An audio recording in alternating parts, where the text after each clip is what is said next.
94% of closers never break $10,000 a month. I know this because I was one of them. I felt trapped watching my bank account hit zero while I was killing myself on calls. And I stumbled on one problem almost every closer ignores. The moment I solved it, I went from being stuck under $10,000 a month to pulling in $60,000 a month on repeat. It all started when I learned how to actually think through a sales call instead of just reciting a script. I know, that sounds basic, right? But let me show you what I mean. Imagine you're a kid, right? Learning multiplication. If I just ask, what's 2 times 2? You might freeze up because you don't understand why the answer is 4. But if I say you have 2 groups of 2 apples, so how many apples do you have in total? You'd get it. You'd add the apples and see why the answer is 4. And a light bulb would go off. Suddenly, multiplication isn't just random numbers on a chart. It makes sense to you. Once you understand the why behind it, you can solve any multiplication problem. Sales works the same way. Most reps memorize a script of questions without understanding what each question is supposed to accomplish. They don't understand the why behind the script. And that's why you have to learn how to think through a discovery call. If you just lean on a script, you'll always be capped by it. Like the kid who can recite the multiplication table but never understands the math. So let's break down what a $60,000 a month discovery call looks like in 5 simple parts. The first thing is outcome. Identify their goal or problem. Start every call by finding out why the prospect is here, what goal they want, or what problem is holding them back. Beginning a call without establishing the outcome is like running a marathon with your shoes untied, hoping you don't face plant on the pavement. It's a disaster waiting to happen. Instead, ask a simple opening question to cut through any rambling and get straight to what matters. For example, what were you hoping I can help you with today? This question puts their desired outcome on the table right away. So once you know exactly what they want, you've tied your shoes and set the direction for the entire call. The conversation now has focus and the prospect feels heard from the first minute. Next piece is what they've tried. Uncover their current efforts. Next, ask what they've been doing so far to reach their goal. Nobody is doing nothing, okay? Even nothing is something. If your friend is trying to lose weight and you notice they aren't making progress, the first thing you'd ask is, hey, what are you doing right now to lose weight? It's the same with your prospect. You need to know what steps they've already taken or what strategies they've tried. Now, why is this so important? Because when you learn why their current process hasn't worked, you effectively eliminate that approach as a solution. You won't suggest what they've already done, and you'll start to see clues about what will work. This avoids retracing old ground and sets you up as someone with a new answer. The prospect also begins to realize on their own that their old methods aren't the answer. Otherwise, they wouldn't be talking to you. The next piece is something that I like to call the root cause. Find out why it hasn't been solved. At this point, you know what they want and what they've tried. Now you need to dig into why they still have this problem. Here's a secret. Humans often speak in effects, not causes. If your partner says, I love you so much, they don't list all the reasons why they love you, but those reasons, the causes, definitely exist in the background.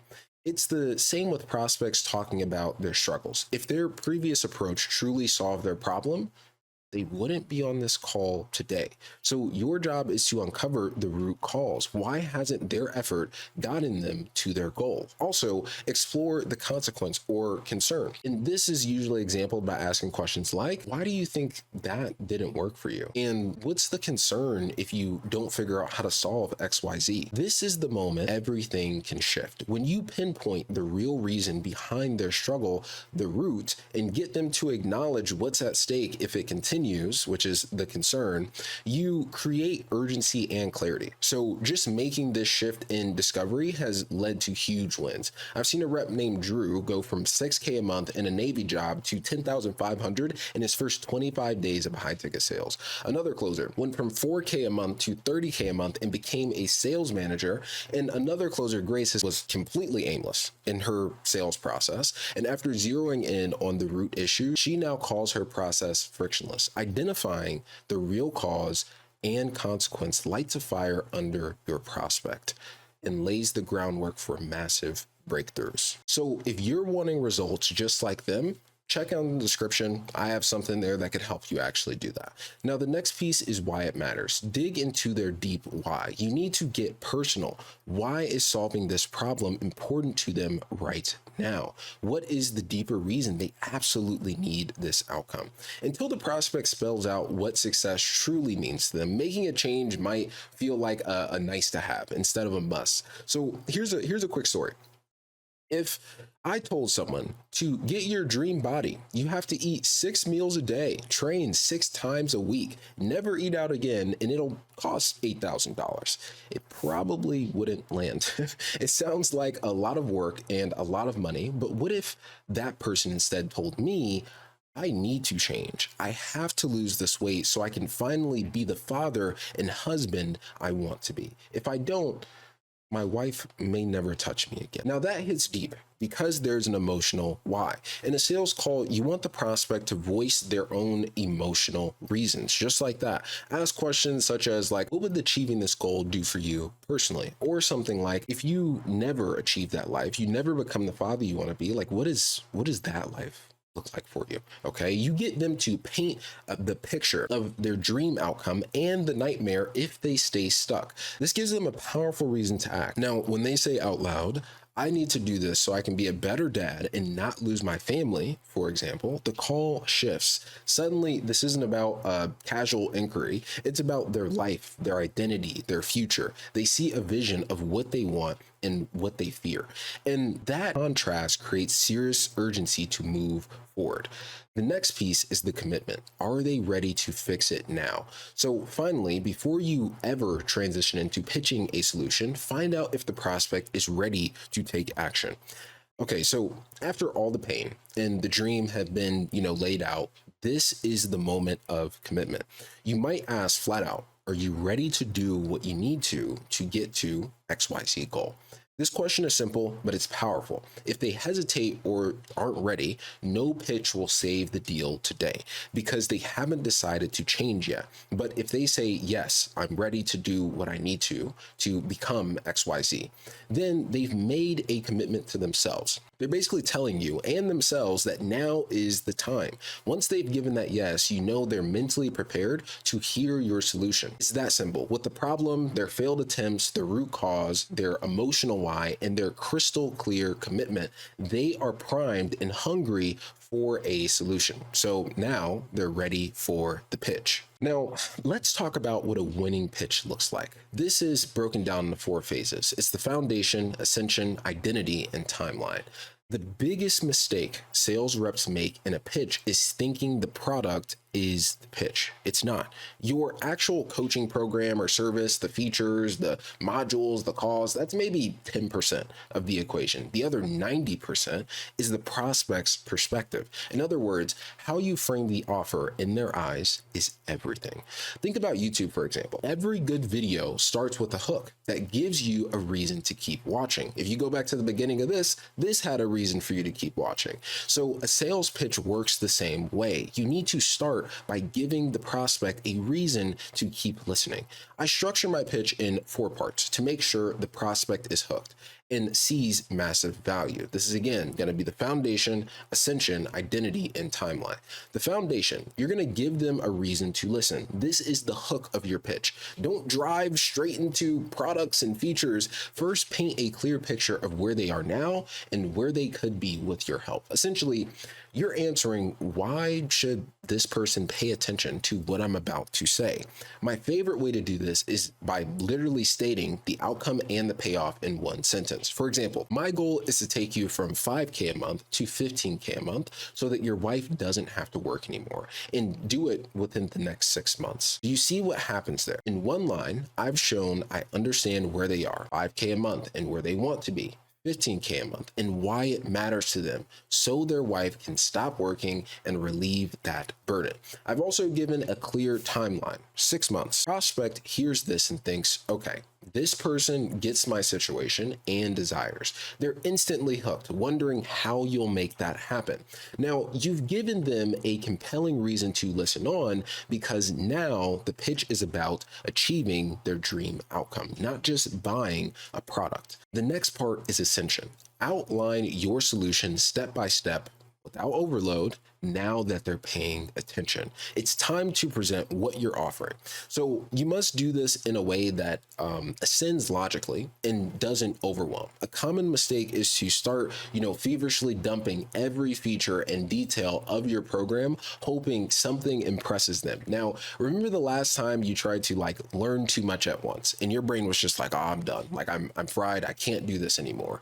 When you overload prospects with details, they mentally check out. It's too much. Objections often arise when a prospect is confused or overwhelmed. So instead of an info dump, practice ascension. Introduce your solution in clear, bite-sized pieces that build on each other. So you really only need to highlight 3 or 4 core deliverables, the key things you'll provide to solve their problem. And for each deliverable, immediately tie it to a benefit that supports the outcome they want. So here's a simple format. So it'll go deliverable because benefit.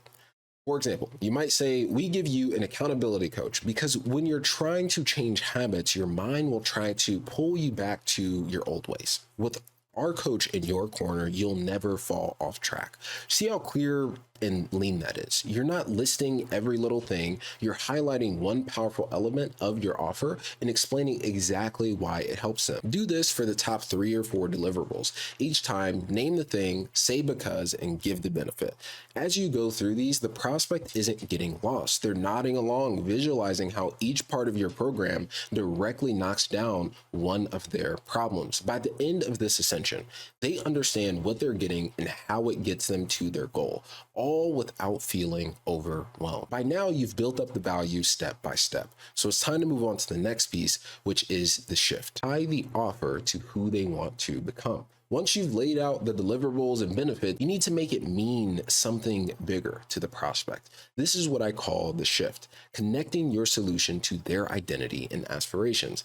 People make decisions with emotion and justify it with logic, and nothing is more emotional than how we see ourselves. So paint the picture of how your offer transforms their identity or life. For example, after describing the program details, you might say, what this really means is that you finally get to become the husband and father you're meant to be. Now, you're elevating the pitch from just features to destiny. Ask a rhetorical question to drive it home. Think about it like this from this perspective, okay? Which would you actually rather sign up for, as a person?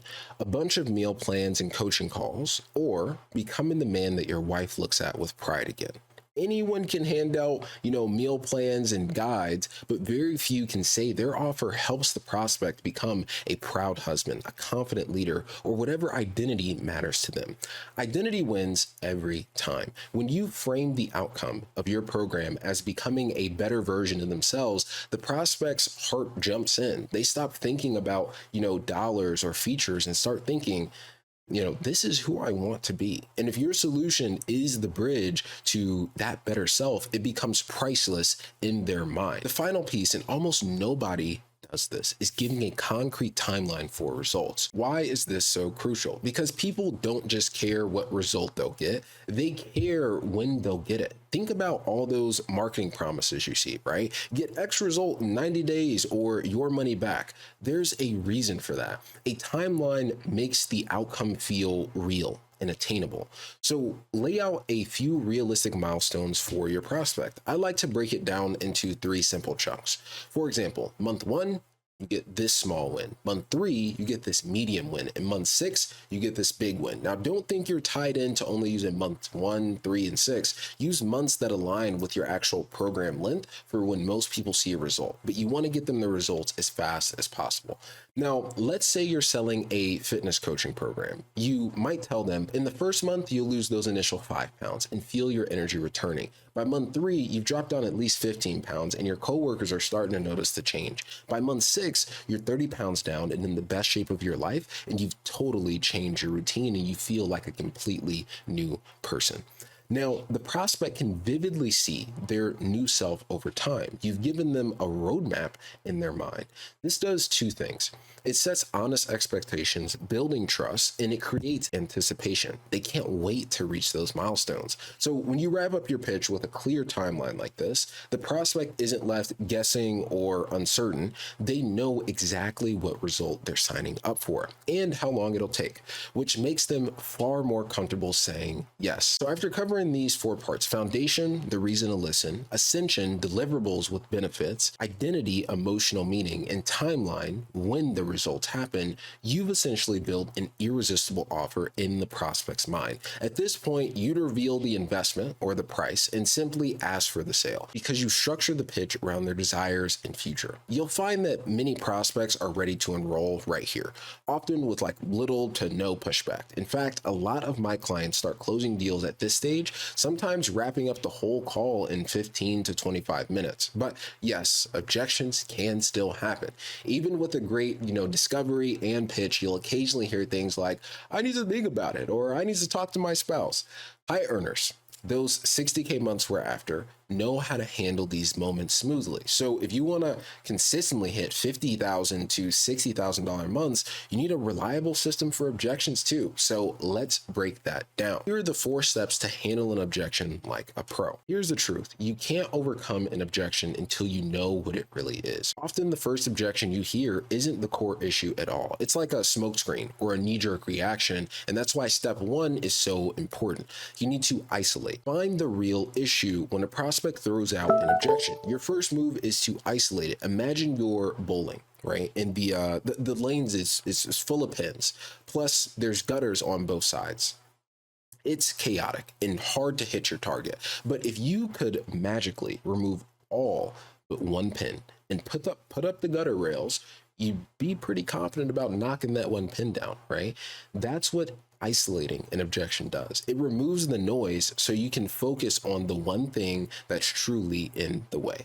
In practice, you respond to an objection by calmly asking if that's the only concern. For example, if they say, "I'm not sure about the money," you reply, "Okay, so is it really just the investment that's kind of worrying you a little bit? Is there anything else worrying you?" If they say it's about talking to a spouse, you'd ask, "All right, so aside from needing to discuss with your partner, is there anything else bothering you?" This gentle, isolating question does two things. It makes them feel heard and not pressured, and it forces them to either reveal another hidden concern or confirm that this is truly the one thing. Once you isolate the real issue, now you know what you're actually dealing with. One pin, rails up, a clear shot. The next piece is going to be reframing. Show the flaw in their objection. Now that you've got the real objection in front of you, don't just accept it at face value. Reframe it. Objections are often about a fearful belief or a perspective that the prospect has. If you buy into the belief, the conversation is over.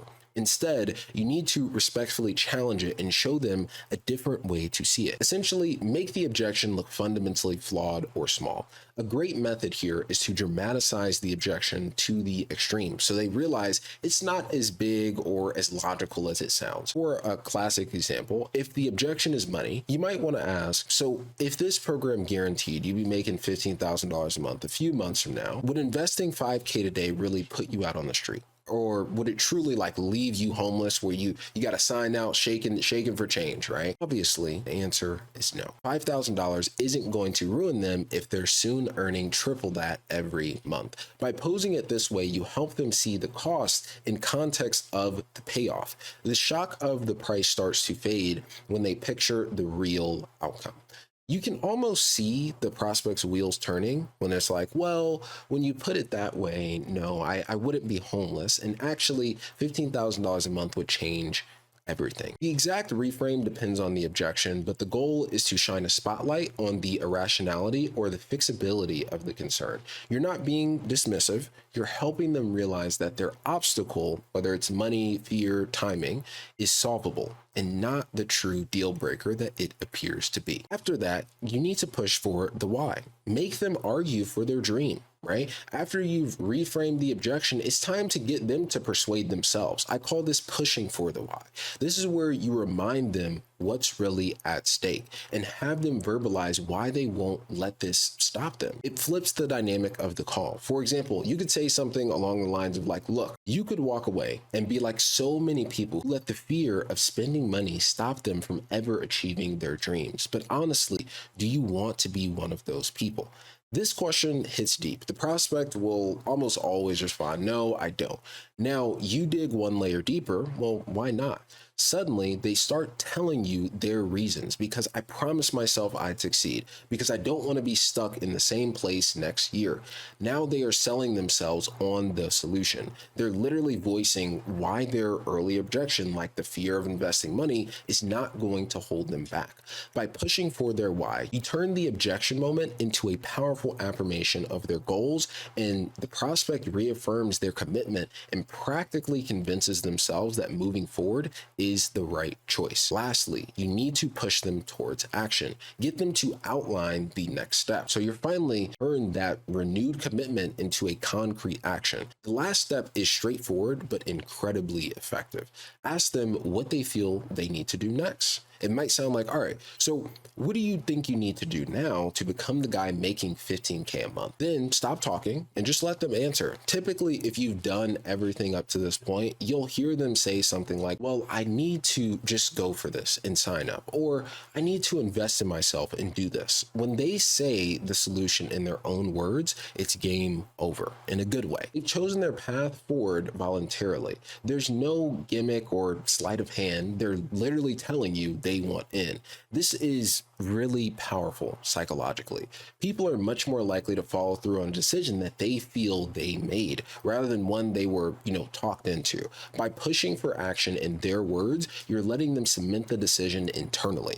At this point, you can simply warmly agree, that's great, let's do it, right? And finalize the details. No hard sell needed because they've already sold themselves. So now you have it. You have discovery, pitch, and objections all tied together into a full system. We went through each part step by step, and I gave you some word for word examples you can use right away. But here's the thing. If you try to absorb all of this from one video and then go out and wing it, you'll probably forget 90% of it by tomorrow. But you can come back and watch this, but that's just how our brains work. Mastering high ticket sales isn't a one and done deal. You get great by constantly refining these skills with feedback, practice, and support. Listen, if you're serious about becoming the next success story, maybe the top closer on your team, the one who consistently crushes sales and provides an amazing life for yourself and your family, then I want to invite you to join our community. It's a private school community I run for closers, and it's just $17 one time, not recurring. And that's basically the cost of a cheap dinner, and it can genuinely change your life forever.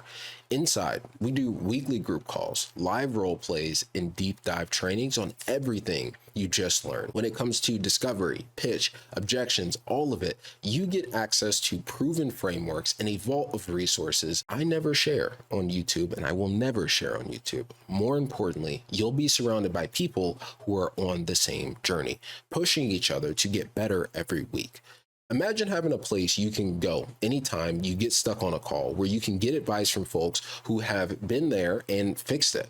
Imagine hopping on a live call and practicing your pitch with me or the closers so you can pinpoint exactly where to improve. That kind of ongoing support and training is the fast lane to mastering these skills. Instead of staying one of the 94% who never break that 10K barrier, you could be like the closers who decided to invest in themselves and are now hitting 20, 30, or even 50K a month. So here's my challenge to you. Don't let this be just another video that gets you hyped for a day and then fades away. Take the next step, join us in the community, and commit to your own growth. It's $17 one time, and it's packed with more value than courses that cost 100 or 1,000 times more. If you do, I truly believe 1 year from now, you'll look back and see this as a turning point. The moment you went from feeling capped and frustrated to absolutely killing it in your sales career. The link is below. Jump in, introduce yourself, and let's start leveling you up. I'll be there to welcome you personally on the inside, and don't miss this. You have an opportunity right now to rewrite your story, just like I rewrote mine. I can't wait to see you inside and to hear about your success. Let's make those 60K months your new normal, and I'll see you on the inside.